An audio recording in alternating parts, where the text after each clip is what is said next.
Emily here, and this is my friend Becky. Hi guys. Hey, Becky. This is Becky from the Knit Actually podcast. So tell people who you are and how they can find you. Okay, so my name is Becky. I've known Emily for a couple years now. And we are not quite neighbors, but close. And you guys can find me at knitactuallypodcast.com. It's an audio podcast. It's always on iTunes and all of those places. Yay! Yeah. And so, like Instagram. Instagram is, Facebook, Twitter, all the usual places. Yay! Yeah. It's a super fun podcast. Thank you. Yay! Awesome. Okay, so we are here to talk today about Knit Knosh. Yes. So, Knit Knosh is an event that is coming up that you are the founder, everything coordinator, all that stuff. So tell us, what is Knit Knosh? So Knit Knosh is food, wine, and yarn tasting. So it's a 4-course meal. This is the third time we've done it. Okay. It's coming up this time on November the 11th, which is a Saturday. It'll be your first time coming. It'll be my first time. I feel like a jerk. No, I think it's going to be fun though. And so it's great. We do 4 courses of food, small plates of food. This time we're going to mix it up a little and really have it be kind of tapas style. Has in the past been 4 courses of wine. This time I'm going to do beer and cider as well, because it's a fall event, and I feel like that's going to be really fun. And then during the meal, every course you get a mini skein of yarn that you can knit with. And so it's a really fun, really social event. A lot of people bring their friends and they sit at tables with their friends, but a lot of people have made friends at the event just by sitting and kind of socializing and whatever. This time I have 6 local dyers coming. So we always do Colorado dyers, and I've got 4 returning and 2 brand new. So I think it'll be fun. So I haven't quite figured out how I'm going to fit 6 yarns into 4 courses, but there will be bonus yarns somewhere in the... I was like, I wonder how I'll do that. It might be that like you sit down and there's something already at the table, like waiting for you. It'll probably be something like that. Maybe. You're super good with like event stuff, so I'm sure I'll figure out the logistics. But we've got MJ Yarns. They've been there every time. They're a great local dyer that we both love. And Knerd String has been there every single time. Skeindalous has been there every single time. And then Bijou Basin Ranch was there for our first event. Last year it was during their heavy show season. So they're back, and I'm really excited because they're lovely, and their yarn is special, right? I want people to feel like they're getting to knit with something that maybe they wouldn't have tried, or maybe they haven't heard of, or something like that. So I think that brings kind of a cool extra something. And then my 2 new dyers are Colorful Eclectic. So Liz, I actually met through you because we had dinner after Yarn Fest a couple of years ago, and so she's great. And then Melanie from Knit Stitch Yarn. She's another kind of up-and-coming local dyer that I've known for a couple of years, and so this will be her first time there too. That's awesome. Yeah. Very cool. Okay, so it's November 11th. Yes.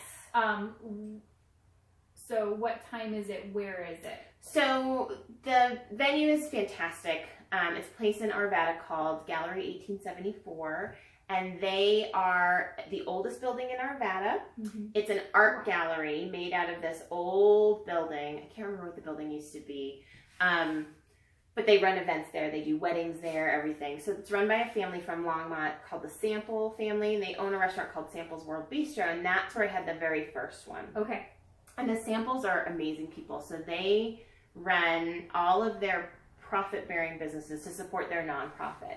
So the Samples Supports Foundation is jobs for developmentally disabled individuals. So people who couldn't find work otherwise, they put them to work rolling silverware or being the hostess or bussing tables or things like that. So it all goes back to that. They have their own foster care agency that they started. I mean, I don't know when they sleep. They have all these restaurants and a crystal store and the art gallery and the event center and all these things. But it all goes back to support this charitable mission. And so they have foster care program for younger people who need better services. So they see a lot of adults, and then they've become aware of, well, what do people need when they're younger to help them, with the things that people find challenging as adults.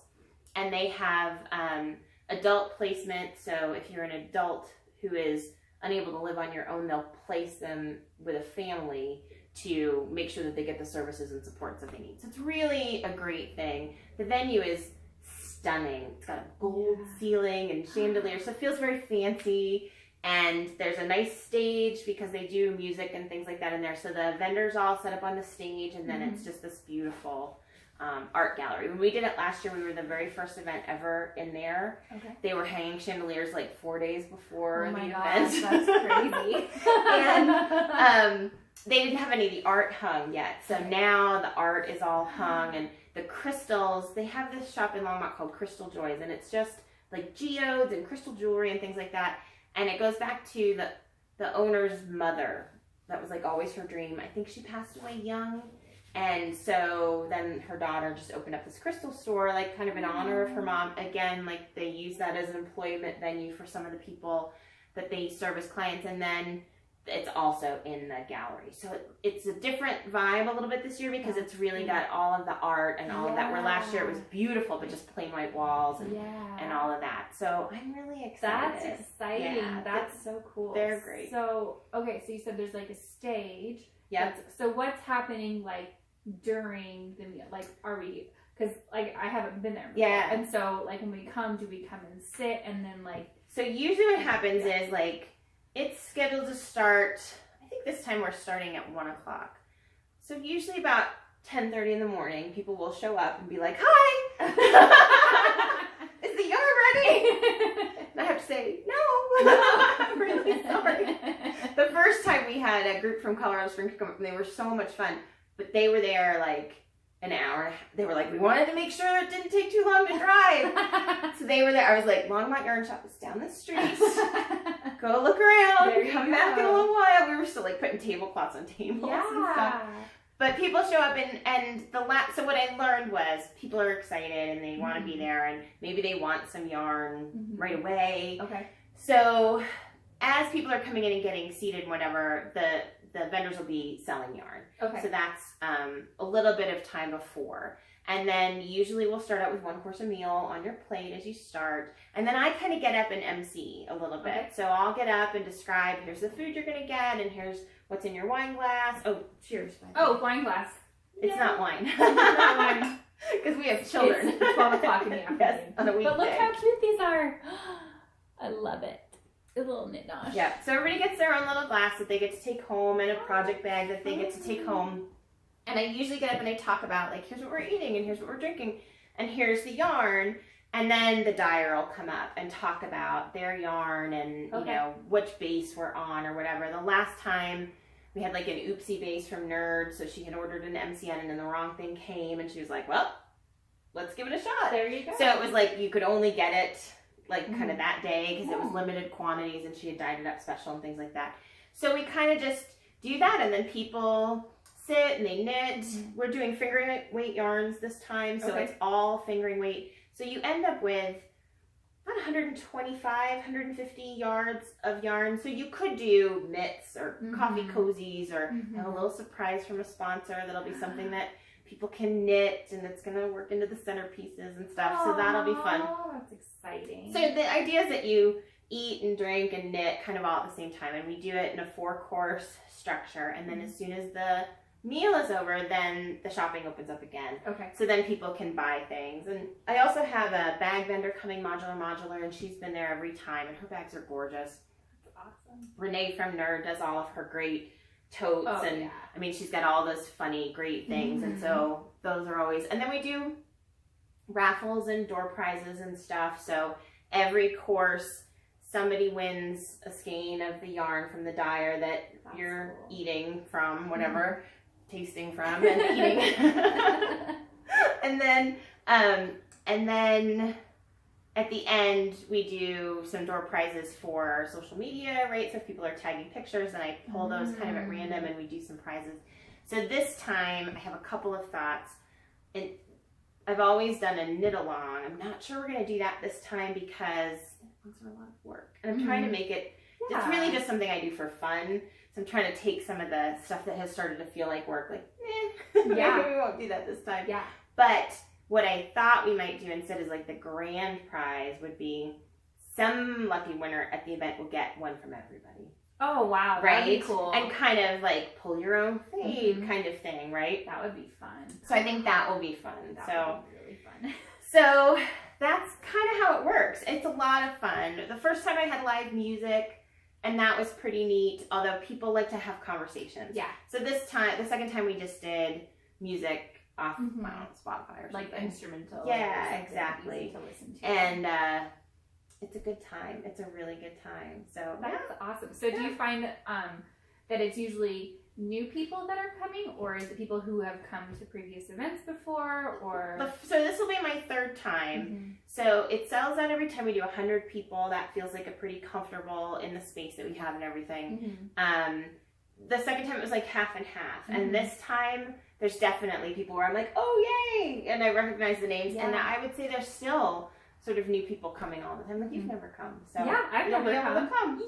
Yeah. I'm a newbie. I'm excited. It's going to be fun. It's going to be really fun. That's and like I said, you know, people will ask to sit with their friends or whatever, but then you always have people who've met each other. Or like my one friend, her sister came last time, and then their other sister learned how to knit so she would never have to miss it again, because it was like their sister day. And she was like, I've decided that this sounded like a lot of fun and I'm going to learn how to knit. And I was like, oh, that's cool. That's so cute. Yeah. I love that. It's fun. And it's fun because then the Dyers kind of have built up, you know, friendships and collaborations and stuff like that. So Jonathan from MJ does dyeing for Bijou Basin now, and they talk about it like at the event and things like that. And so it's fun. That's really cool. Thing. So since this is your third time doing this, what do you think, after you did the first one, what is it that made you want to keep doing this? It just was fun, right? So I decided to do it for a couple of reasons. The reason I started the podcast, or the reason I started all of it, was because I felt like my knitting was kind of an insular activity, sitting by myself, by the TV, knitting. I think a lot of us feel that way. Yeah. And so I was like, well, I wanted to build connections with other people. And then I don't even remember exactly when the idea like hit me, but I was like, that sounds like a fun day. And I'm in marketing, that's what I do for my job, and I was kind of in the middle of a job search, and I thought, I need to like sharpen my skills. I need to go out and try to market something that I'm passionate about, just to see, like, can I do this outside of my little bubble? So I was like, this kind of sounds like a fun thing. And then we had the first one, and it was just a blast. So I did it January and September last year. Okay. And then I did change jobs, and so this year's been a little bit crazy, but I kind of came out of that, and I was like, I'm really ready, you know, and people were starting to ping me like, what's the deal? Are we doing this again? When are we doing this again? When is it happening? So I had one person ping me and say, I know you said maybe November, and I have a trip planned, but I will move it. And I was like, do not move your trip. Don't move your trip. But it turned out it was not the dates anyways. But you know, it just felt like, okay, you know, it's been time, because you don't want to do it so that it feels like, oh, I just did this, or like I'm doing it all the time, because it really is mostly just for fun. It's not like it's some big, like, you know, business. But yeah, it feels to me kind of like, so I've done a lot of trips now, like Rhinebeck and Stitches and Zombie Apocalypse and things like that, and I love all the different aspects that those trips had, but I really liked the retreat aspect, like going and spending time with my friends. This seems like a good kind of in between. So it's like, it's local. So if you're local, it's local here. It's a day. You know, it's just the afternoon. Yeah, exactly. Just the afternoon. It seems like a chance to get that kind of community with people. And not have to travel. Exactly. I love that. I think that's really cool. Yeah. So. And I've thought about, maybe someday I'll take it on the road, right? Maybe someday I'll do it at Stitches, or maybe someday I'll do it around Rhinebeck, right? But then that starts to feel a little overwhelming, and it's like, well, or I could just have it be this fun thing that I do with, you know, with people that are nearby, and that's okay too, you know. I love that. I think that's super fun. Okay, so you brought yarns to show us. I did. I brought all kinds of things. Yes. So why don't you show us? All right. Well, first start with this, because this is beautiful. So this is my story, right? So the first time I did it, I just had yarns. I always make sure they're dyers that I know, right? And that they're dyers that I've worked with the yarn before, so that I don't feel like I'm bringing in something and then what if people are disappointed, right? I want people to feel like they get good things that I have worked with myself. So then when I did the second time last September, I thought, maybe middle of August, I thought, I should knit something from every single document. And there was literally like not enough time between A and B to make that happen. So I have those to show you too, but first I'll show you. So this time what I thought I would do is a fade shawl, right? Because it calls for 7 yarns. I doubled up, but 6 different yarns, and find ones that play together, and then it'll make this beautiful finished object, which is going to be my mom's Christmas present. So I'm killing a lot of birds with one stone. So this one is almost done. So as we look at the colors here, right, this at the bottom is Colorful Eclectic. Oh my gosh. And the colorway is called Season's End, which was her exclusive colorway for Salida Fiber Festival. I might ping her. I almost want a sweater in this. It's beautiful. Because it's so pretty. Like, gold isn't my thing, but I'm like, and it's really got a lot of like cool, you know, there's red in there and there's the gold in there. So I think that it's just really pretty. And I don't wear brown, but my mom totally can pull off brown, and she's going to look great in it. So then the second one is MJ Yarns. And so this is his 1U base, which is the single. So it's really squishy. It's really nice to knit with. I love that. And the color is called Amber. So he's got his black label yarns, which are the wholesale. He sells them to shops. And then this is red label. He has 2 bases. 1U is the single, and Tough Ram is the plied, I guess you call it, right? And so this is the 1U, which is the single. So he'll definitely have those with him when he's there.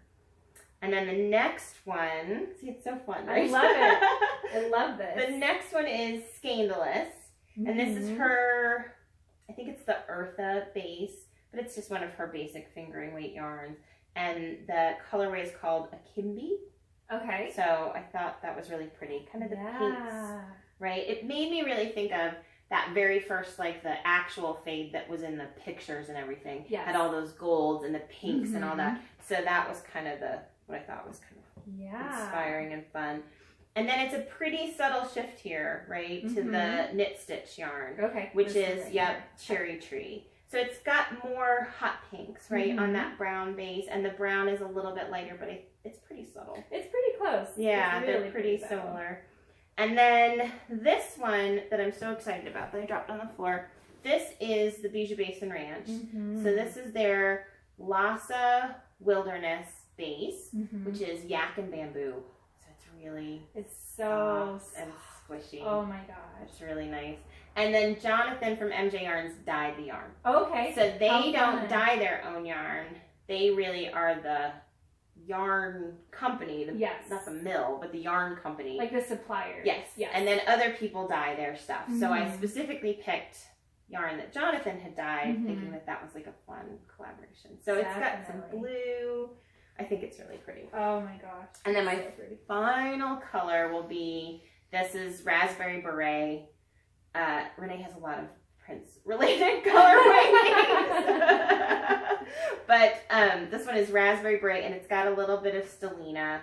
And so that'll be the last color. That'll be so, look at that. I think it's cool because, right, the blue kind of starts to pull it together, and then it'll be dark at each end and light in the middle, and then the way you wear it, I feel like that's going to look really That's going to be amazing. Really cool. I love it. Yeah. I love this. So the other big thing that I'm doing is once I'm done with this one, which I was saying, I think before we started recording, that I was delusional. I thought I'd finish it today and wear it while we recorded. It's like, you have 500 yards left to go. Crazy person. You're not going to finish it. No. By whatever. But there's the Free Your Fade, which is the less structured one. And so I'm going to knit that, and that's going to be one of the prizes, too. So you could win. So you could win the Free Your Fade in these colors. In all these colors. So, and then you'll match my mom. Right? If you ever meet my mom, you'll have matchy shawls. Does your mom come? No, my mom doesn't knit, so she does not come. Well, I would still match your mom. Yep. See, look at. I mean, I think it's turning out really pretty. It's so beautiful. Sorry, I'm like. So it's fun. Beautiful. Okay, so you have other products to show us. I do. So I have my Parade of Crazy from last year. I did knit a hat with the MJ yarns in Midnight Orchid, which is this pretty like black and purpley. Okay. It's somewhere in my house. Okay. So this is a little shawl that I knit with the Skeindalous yarns. And so this is just her fingering base. It's a little bit small, but I like it when it's on. Right? Yeah. Just a little. It's a Hugh Loco pattern. Okay. I think so. She's also local, and so that was the easiest. That was the least ambitious. That and the hat of the things I tried to do last year. Right. Then last year, People Who Fields came, and they're a great local dyer. She's busy with her day job this year, so she's not coming back. But I knit a fingering weight hoodie. Oh my gosh! So a hat, and a shawl, and a fingering weight hoodie, which I did not finish quite in time. I was going to say, was that done? Because that's quite a leap. No, it looked like a sweater, and I had it on the needles. I could show people. It was not done. And then this was my Knerd string project. So this was the sweater I wore to Rhinebeck last year. So this is the Sweater Shrug something shawl from Suzanne Summer, and so it's kind of fake brioche because you slide the stitches back and forth, which gives it this really cool texture. This is one of my favorite ones of her colors, which I think is called Forever in Blue Jeans. And then it was funny because she's got all these beautiful grays, and I didn't have enough, and then I ordered the wrong color. But I think it does a beautiful gradient, right? It's like a gradient. It's not what I intended, but I was really happy with how it turned out. Yeah. And at the point, I was like, it's too late now. Just keep knitting. Just go. You have to finish. Just go. I think I keep turning inside out. There we go. That's the right side out. This one is Chartreuse with Envy. And then it's got a little bit of stellina, which makes it really fun. This. So I wear this sweater all the time. I would live in this. Super comfy. And it was a really fun knit. So when I had put myself under pressure for no good reason, at least I enjoyed it. Is this fingering weight? No, this one is DK. Okay, I was going to say, it looks a little bit thicker. And I was with you when you bought this yarn. Yes, I bought it at Yarn Fest, and I was going to do the Rain Shawl by Andrew Mowry, and then that was brioche. And brioche is all, I'm always like, yes, no, like I can't do that on a deadline. It takes forever. So I did the same thing with the fade. I started out, I cast on What the Fade, and after I ripped it out the second time, I was like, you're going to make yourself cry. So just do the really beautiful shawl that you already knit, that you know you can do, and then do the brioche one another day. There you go. So, which I'm glad, so I know you have mixed feelings about yours, because I watched your other episode this morning.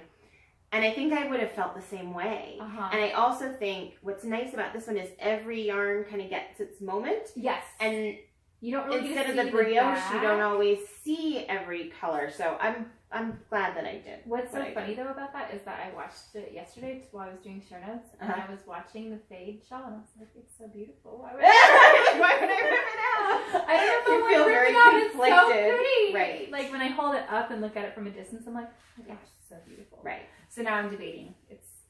You should just put it up somewhere. Just like stare at it from a distance. Yes. And fall back in love with it, and then you'll want to finish. But I agree. I like the which one is this? Find Your Fade. Is Find Your Fade. I like the very first one. Yes. Yeah. It's like you said. I like that each yarn gets its own really strong moment. Yeah. Shining really well. Exactly. So I do like that. Yeah. So I think that's better. Cool. So that was last year's crazy. Then over the summer, and you've seen this because I worked on this at your house. I'm obsessed with this shirt. Yeah. Sorry, I'm gonna wear it. You should wear it. It's cold today. It's cold. It's like what, 42? Yes. Yeah. So it's crazy cold. So this sweater was over the summer I went to Fabric Bliss in Denver, which is closing. I'm so sad. Which I'm really sad about. Cute store. Cute little store, like half fabric, half yarn. Kind of little, but I don't know. I really liked it. It's good stuff. It's all really good stuff. Yes. And so she had been doing pop-ups with local dyers, and I knew Liz from Colorful Eclectic, so I was downtown. Our friend Sarah and I went to a Stephen West class. I was at Stephen B. And so I was like, okay, after that I'm going to go over there. And I walked in, and they had this sweater hanging in the front of the store. It was in Madeline Tosh, and I was like obsessed with it. Like completely obsessed with it. The sample was red, so like more of a true poppy, like light gray and red.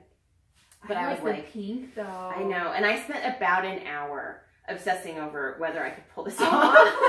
Because you didn't. I don't know, because I don't crochet much. I am very much like a novice crocheter. I've done a couple baby sweaters, like that kind of thing, but this is amazing. It's just mind-blowingly beautiful. And so owner of the store was so sweet because she had not done crocheted the sample, so she like got the woman on the phone and was talking me through it. And even in the store, I really wasn't comprehending like what she was saying. Because I also don't do a lot of color work, and I really don't do a lot of intarsia. Yeah. And it's basically crocheted intarsia. Yeah. So I had to break it up into 2 balls, and I had to do it in pieces. Which I kept thinking, no, I can do this in one piece. But then it was like, no, all of the yarn is going to end up on this side. Yeah. And then you're going to have to carry it. You can't. I was going to say, you're going to have to carry your yarn all the way across, and that's not going to work. But I couldn't get my brain wrapped around that, and I kept thinking, I'm so frustrated that they're making me do this in pieces. And I was like, they're right. You're stupid. Stop doing that. I'm learning that. Trust the pattern. Yes, trust the pattern. They know what they're doing. They wouldn't make you knit it in pieces on purpose unless you needed to do it in pieces. Read the pattern first. Right. Yes, that's another lesson. To read the pattern and then do what the pattern says. And then do what it says. Yeah, exactly. So same thing here, right? 2 balls of that. And then the purple in the middle has a little Selena, and I dyed that myself because there wasn't a color that she had there that was what I wanted, and I had some little minis, so that one I did myself. But I'm really proud of it. Yes, you should. Because it was a lot of scary things for me, and I pulled it off. So you totally did. And I think the yarn is beautiful. Like even just this gray, it's just got a lot of, I'm a sucker for a good gray. I could have an entire stash of just, a light gray, and then a dark gray, and then another gray. We're going to do a gray cow. Oh, we should do that. We should do that. I'll tell you details later. Yes, I love it. Okay. Because I'm a sucker for a good gray. Yes. And this one definitely is. So that. I love that. Is that one. You could throw on a long sleeve t-shirt under that and wear That's just it. I think I can wear it constantly. I wore it one day to work, and it was like 95 degrees, and I wasn't too hot, but I could totally layer it. So I'm going to wear it every day. I love it. Oh my goodness. Yeah. So then I just have yarn. Yes, show us. I was like, oh, my stashes. So I will say I have an inordinate amount of MJ yarn compared to everybody else. But he's done a lot of stuff. You keep seeing it. Yes, he does a lot of things locally, and he did those little studio things over the winter. So this one has been in my stash the longest. So this is lace weight. Is this the cerulean twilight color? No. Okay. This is that same blue. Yeah. Okay. This one is called Caitlin. Cerulean twilight is my favorite one. I knit my husband's socks out of that a couple years ago. This is so crazy. So I think I got this at Shuttles in Boulder. Okay. I think that was one of my first ones of his that I bought. What I really liked when I first met Jonathan too was at the Estes Park Wool Market the first year that I went, and he was talking about how the technique that he uses, he said, we can't guarantee that there's no pooling, but it almost never pools. It almost never pools, even if in like a triangle shawl. Yeah. Because I knit Follow Your Arrow, and it never pooled the whole time, going back and forth the whole time. So I thought that was interesting. So. Yeah, he's got a really unique look to his yarns. I think they're beautiful. He does a good job. So this one, I don't know, this one's going to be a hat or something, but it's called Phoenix. That's his worsted base. Oh. I got that at his studio, and this is a black label. Yeah, these are all black label. This one looks like a... That's the old label. That's been in my stash forever. Because, you know, the problem is that I don't knit lace weight yarn. I should, but I don't. I don't either. I just don't. No. So, I don't know. It's just part of my collection. It's nice to have it. Yes. And I have a pattern picked out of like a little summer tank. Yeah. But, that'd be pretty. Yeah, I haven't. I think it's like 2-year-old stash. Okay, so this is black label. Yeah. Phoenix. Okay. And then this one, when I went to his studio show over the winter, he had a wholesale order that fell through, and he was selling sweater quantities of yarn for absurdly low prices.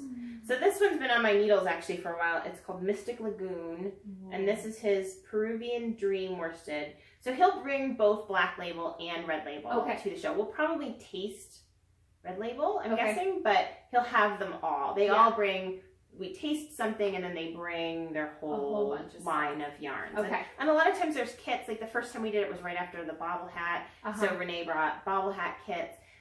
Bijou Basin one year brought a 100% cashmere kit. Oh my god. And gave it away as a door prize. Are you serious? Oh my gosh. The first venue that we had, it was a restaurant. It was at Samples World Bistro. It was a restaurant. We had all the yarn on the bar, and then I had a microphone, but I was doing it wrong, right? I didn't have it direct enough. Okay. And just the acoustics of the space. Okay. Not everybody could hear me. So I draw the name for the cashmere, and then nobody came up. And I'm like, I know this person is here, but they don't have name tags. Yeah. You know what I mean? Like, I didn't know. And I'm walking around the thing like, I have cashmere. Somebody won cashmere from Bijou Basin. And eventually I found the woman, but it was pretty funny. Oh my god. So the prizes are good. The prizes are always good. They're really good. But anyways, I'm sure he'll have a lot of his bases. Mm-hmm. And then this one's soft. Was his, this is alpaca. Yep. his Stephen West exclusive. Okay. So Stephen West came to Longmont Yarn Shop over the summer, and I had just taken a class at Fancy Tiger, and I was like, dang, I would have taken it at my yarn shop. But she does a lot of work. Gail at Longmont Yarn Shop does a lot of work with Jonathan and carries all his yarns. So he did a exclusive colorway for that, and they were only letting you buy one skein. So this is his Sophististock, which is what we tasted last time. Okay. And the colorway is called Beginnings. Okay. But I just feel like it would be... I'm going to knit Parachute-y. Yeah. Yes. Yeah. Okay. Every time I see that one, and actually, I stood in the booth at Yarn Fest, I think it was the Yoth booth, with Shayna for like an hour one day, like looking at that thing. So I have a bunch of blues, and I thought, well, this one is just the right amount of fun to be like perfect in that pattern. I think Shayna has convinced so many people to knit that pattern. Yeah, exactly. She's a really good enabler. She's really good. Should be at Yarn Fest or at Knosh. So I will seat you guys together, and she can enable you. Oh, good. I'm glad. Yeah, I'm glad. Oh, so that's we have a couple more. Oh yes, more yarns. Okay. Okay. So this one is Bijou Basin Ridge. So this is another one, Lace Waves, but this is their Shangri-La, which is 50% yak and 50% silk. So beautiful. It's so pretty. And I love that color. I want to live in it. Right? Like the jewel tones. I know. Oh my gosh. That's been in my stash for a while too. I've got to figure out what to do with it. I probably need another skein. Yeah, if you have another skein, you could do... I could do just about anything. Or I could hold it double or something because it is lace weight. Because it's 2 ounces. So I feel like you would need to... Unless you knit like a really light hat or something. Yes, which I could, but I want it to be, I don't know, if you want to put it in a shawl or something. Right, exactly. Yeah. And then this one is knit. That one is really fun. Okay. And so we went to the one like last summer before they moved it indoors. Now they do it somewhere like in a nice venue with different floors and stuff. But Melanie was there, and so this is Man in the Yellow Hat. Oh, I love that name. Because the other thing that's great besides a gray is a grello, right? Right. Everybody loves a grello. We love grello. So I have several yellows upstairs, so that's definitely going to be a shawl at some point. Totally. Because I feel like it's just... I love that. So look at that. So it's so fun. You get to try all So that's my stash. Kinds of and yarn. Then all of my Skeindalous has been knit up. But you know, she does some fun ones too. Like last year she had self-striping sock. But it was like it made tube socks. She had Bronco socks where it was orange and then blue and white stripes just at the cuff. That's super So fun. they looked like tube socks, but they were hand-knit socks. Super fun. And I know you knit stuff with that Star Trek colors, right? The Wesley sweater. I didn't. I bought it and then I sent one to Jasmine. Oh, that's right. That's right. It was Stash Dash or something, right? Stash Throwdown. Yeah. So I did send it away, and it hurt my heart a little to send it away. Right. But that's okay. But she does really fun self-striping. She does. I knit some socks for Ben out of one that was called Spock and McCoy. Oh. And so it's blue and black, right? Because they were blue and black and everybody else wears red and gets blown up or whatever. Yeah. So they were blue and black striped, and he wore them to outdoor ed this week. So good. His feet will be warm. He wouldn't wear his coat, but he did wear his socks. His feet will be warm. And they are Skeindalous. There you go. So, and then I have, my Knerd gets knit up. You know what I mean? It doesn't stay in my stash. No. So Knerd does not stay in my stash. So out the door as soon as it comes in. I still haven't knit with her stuff. Oh. We're going to fix that. We're going to fix that. We're going to fix that with all of these. Because I think I've knit with, out of all the Dyers that you have, I've knit with Bijou and I've knit with MJ, and that's it. And that's it. Yeah. So it'll be fun. So see, and you could just pick yourself a fade, right? I mean, I feel like that's a really fun way to do it. So that's the other thing that I have to talk to kind of like the group about is, do they want to design a couple, right? Or people could just pick their own. Right. But I think it's going to be I think that's a fun element. And that's such a trend right now, your special skeins and putting them together in a project. Exactly. So I think it's going to be a cool way to do it. And then, because I try to support like as many people as I can, but it's like, what do you do with one skein? So if you have a project, exactly. I like the fade thing in that now it's like you said, take those special skeins, combine it, and then you have a story. Yes, you know? I got this one here, and I got this one there. Yeah, exactly. Because my fade is like my sock blank from Rhinebeck, and right, it's got some special yarns in it, and then I'm doing the So Faded sweater.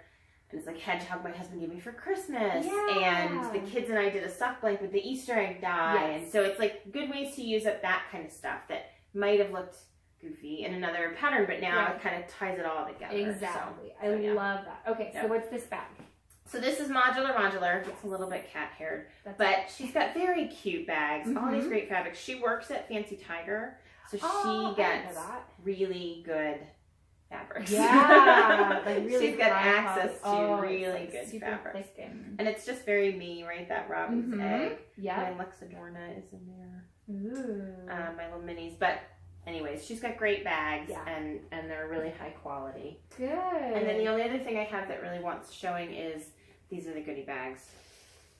You get a goodie bag. So you get a goodie bag, and you know it's gone on long enough that people like donate stuff now for the goodie bags. So the first time it was kind of like me filling them up with stuff. But the Bijou Basin guys have their own wool wash, which is really nice wool wash. Yeah. And they brought samples, and so there will be good things. That's exciting. Yeah. Very good. Okay, so are there tickets still available? There are. Good. There are. They are going fast, and it always does sell out. So I always kind of tell people like, no need to panic.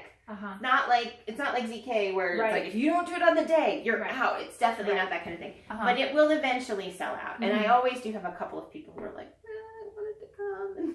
Or people whose plans changed at the last time, they think they can't come, and then they find out they can. It's like, oh, I'm sorry. Well, but a lot of times though, because I've seen like if you want to follow too on Facebook, I remember in the past on Facebook you've posted I had 2 cancellations. Yes, I've done that a couple times. Yep. So if you want to keep in touch, if by the time you decide you do want to come and it is sold out, I would say follow you on Facebook. Yes. And that's a good way to. Yeah. And Knosh has its own Facebook and the podcast, and I try to make sure I cross-post in case people follow one and not the other. Okay. And if you go to the website, there's a newsletter. So I do send emails so that people kind of know the details or if the tickets are getting down to the wire, that kind of thing. That way people on the newsletter know. And I'm selling kits.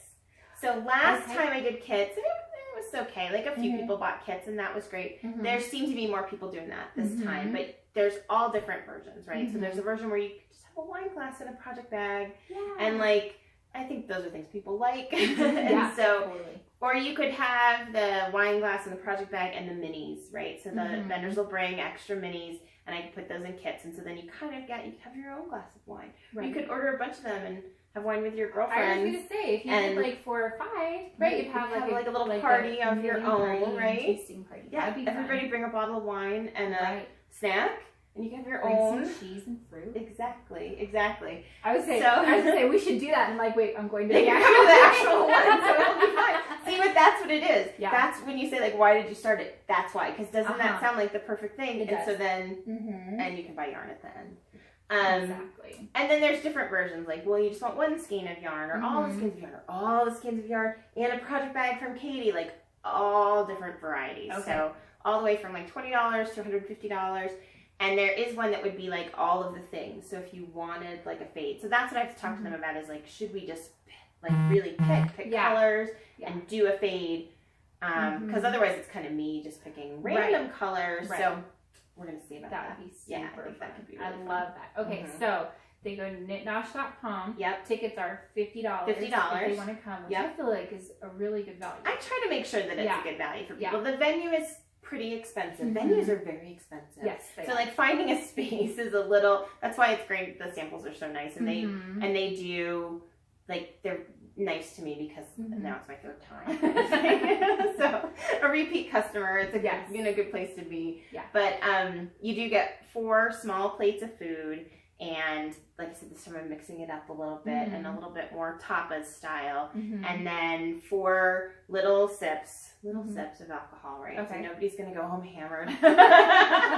Maybe you. Because you drank with me You're before. a little bit of a lightweight. But it should be okay. Little taste of alcohol, and then, like I said, the mini skeins and that, and then there's just sort of the, you know, the fun of the day, which is to get to meet other knitters and stuff like that. So it's really it's fun, super fun. Yeah, I'm so excited. Yeah. Cool. So after this one, are you planning on continuing? Definitely. Yeah, I've talked to, so the very first one of the gals from Interweave came, and she was like, we've got to do one of these at Yarn Fest. So I always think that might be a fun way to do it. Either to have new people come in because there's people who will be in town for the event, or to say, gosh, well, it'd be a new audience to come in and stick with our local folks, because that's the other thing that I think is fun. We have so many great local dyers, and so it's a fun way to kind of promote them too. Definitely. Heather from Lemonade Shop, we always kind of chat. She's so busy. Right, but she's always like, I really want to, but, you know, so maybe one of these years we'll get her, or, you know, some of the other local dyers and things like that. So that's in April. There would be time for me to plan that with them. So that might be the next one. I always think about doing one in Estes because that's my hometown. Yeah. Right, so maybe trying to anchor it around some of the fibery things that always go on anyways, or maybe sometimes it's just when I'm in the mood. Right, exactly. I haven't done one of these for a while, so now it's time. You know? Totally. Yeah, it's so exciting. Yeah. So if people wanted to get involved, there's kits available if they wanted to participate that way. What about in the future if they wanted to do something like donate for the goodie bags? Yeah, and I'm still taking donations of door prizes and goodie bags. The one restriction I have is the only yarn at the thing is the yarn from the Dyers. I think they kind of make a commitment to me, and especially the ones that have been with me from the beginning. Because at the beginning I was like, nobody comes. I'm sure that you're more extroverted than I am, but I felt very shy about asking some of these. They're all such lovely people, and they're all so nice. But I always feel like they're a little yarn famous, and I'm just me. Right. And they're really just nice, very nice, normal people. They're very nice, normal people. Exactly. And there's nothing scary. But anyways, that's one of the commitments I made to them, is it's only their yarn. Okay. So I don't take yarn donations, but anything else that people would be interested in, if it was designers or stitch markers or things like that, you know, people that have little coupon codes. Yep, coupon codes. I do have Finger Play Studio in Lafayette. They're a great local yarn store, and they're gonna sponsor a little something this time through, a little something fun for everybody. So, and I'm gonna talk to Gail at Long White Yarn Shop. She's given me stuff for the goodie bags in the past. So we've got some fun stuff. It's gonna be good. Excited. Well, cool. Okay. Yeah. I don't think I have any other questions. Okay. But do you want to show me any of your knitting? I only have one. Oh, you have one. I have my big piles of stuff. No, this is my favorite project bag ever. It's an heirloom bag. I brought that from you from Stitches. Yes, that's right. I yarn fueled for you. That's right. It's the Knit More Girls podcast because I couldn't get that from her normally. There we go. So I forgot that you muled that for me with my cashmere that I still haven't blocked. But I cast on, and then I haven't even joined it in the round, a sock. I did this yesterday.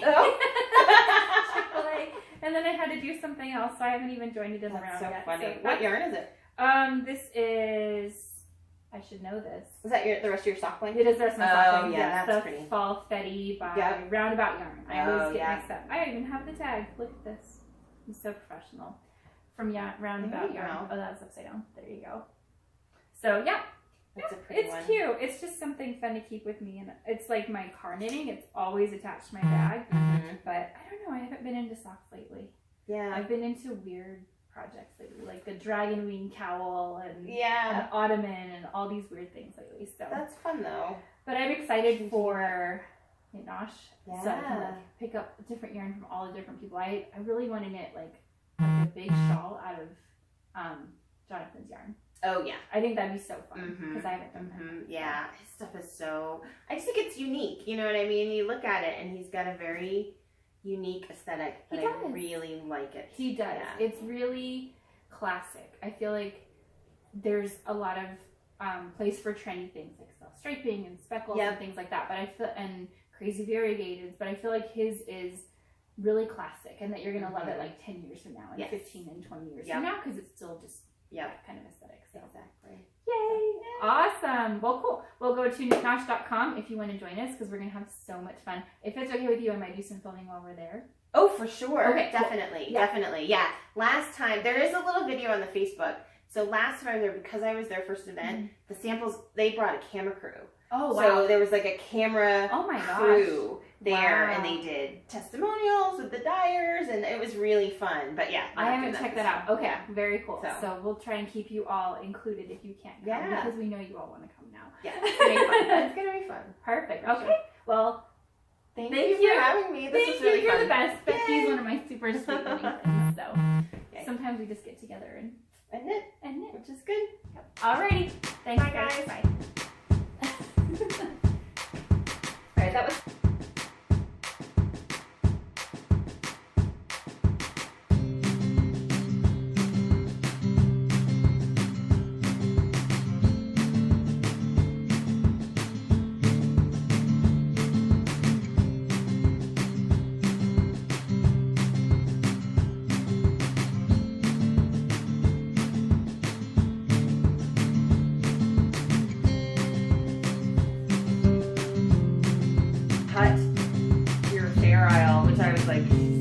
I dropped it. So scared. I was like, oh my god, she's feeling this in there. But I was like, how did you have a self, like, how did you film yourself over your shoulder? I held myself between my legs. I was trying to figure out, I was like, I have a selfie stick like right here, and then it goes up, and it's like, it's right there. Yeah, I was trying to figure that out. That's why it's all wiggly.